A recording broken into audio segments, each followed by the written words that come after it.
Hi అండి, నమస్తే. Welcome to my channel Andhra Odisha రుచులు.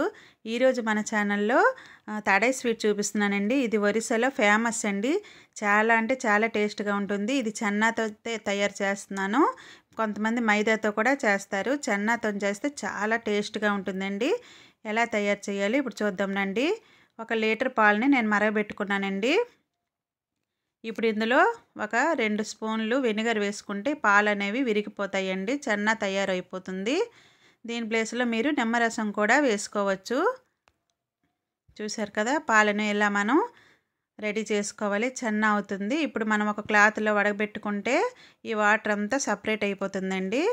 ఇది 2 టైమ్స్ అయితే వాష్ చేసుకుంటే చెన్నా రెడీ అయిపోతుందండి. ఇది బాండింగ్ కోసం ఒక 2 స్పూన్లు నేను మైదా వేస్తున్నాను. షుగర్ 1 టీ స్పూన్ వేస్తున్నాను. ఇంకా యాలకుల పొడి కొద్దిగా వేసుకోవాలి. బేకింగ్ సోడా కొద్దిగా వేసుకోవాలండి, చిటికెడు. ఇప్పుడు ఒక ప్లేట్కి కొద్దిగా మనం నెయ్యి రాసుకొని ప్లేట్ అయితే రెడీగా పెట్టుకోవాలి. ఇప్పుడు ఈ మిశ్రమాన్ని శుభ్రంగా కలుపుకోవాలండి. అన్నీ కలిసేటట్టు బాగా కలుపుకొని చేత్తో ఇలా నలుపుకుంటే మనకి చెన్నా అనేది చక్కగా నలుగుతుంది. స్వీట్ అనేది బాగుంటుందండి. ఇప్పుడు ఎంత మిశ్రమాన్ని అయితే కొద్దిగా స్వీట్ మనం ఏ సైజులో చేసుకుంటామో ఆ నిమ్మకాయ అంత సైజు అయితే బౌల్ లాగా తీసుకోవాలి.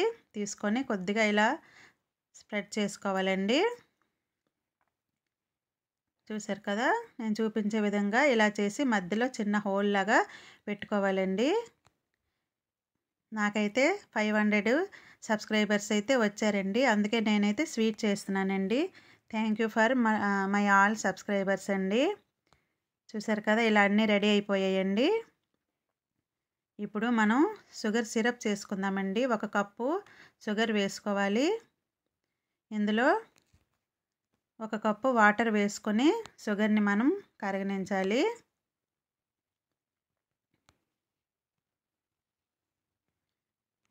చాలా అంటే చాలా టేస్ట్గా ఉంటుందండి ఈ స్వీటు. మీరు కూడా తయారు చేసి చూడండి, చాలా బాగుంటుంది. ఇందులో కొద్దిగా మనం యాలకుల పొడి కొద్దిగా వేసుకోవాలి. ఫ్లేవర్ అయితే బాగుంటుంది. మీకు నచ్చకపోతే స్కిప్ చేసేయచ్చు. ఇప్పుడైతే షుగర్ మొత్తం కరిగిపోయిందండి. ఇప్పుడు ఆయిల్ కొద్దిగా హీట్ అయ్యాక మనం రెడీగా ఉంచుకున్నాం కదా తాడై, ఇవన్నీ ఇందులో చిన్న మంట పైన వేయించుకోవాలండి. చిన్న మంట పైన అటు ఇటు మనం వేయించుకుంటే చక్కగా గోల్డెన్ కలర్గా వస్తుందండి. గోల్డెన్ కలర్గా వస్తే మనకి ఇవి వేగినట్టండి. చూసారు కదా ఎలా కలర్ వచ్చిందో. ఇప్పుడు మనం ఇవి తీసి పాకంలోని వేసుకోవాలి. ఒక 2 అవర్స్ ఇందులో ఉంటే చక్కగా పాకం పీల్చేసి తాడై స్వీట్ రెడీ అయిపోతుంది.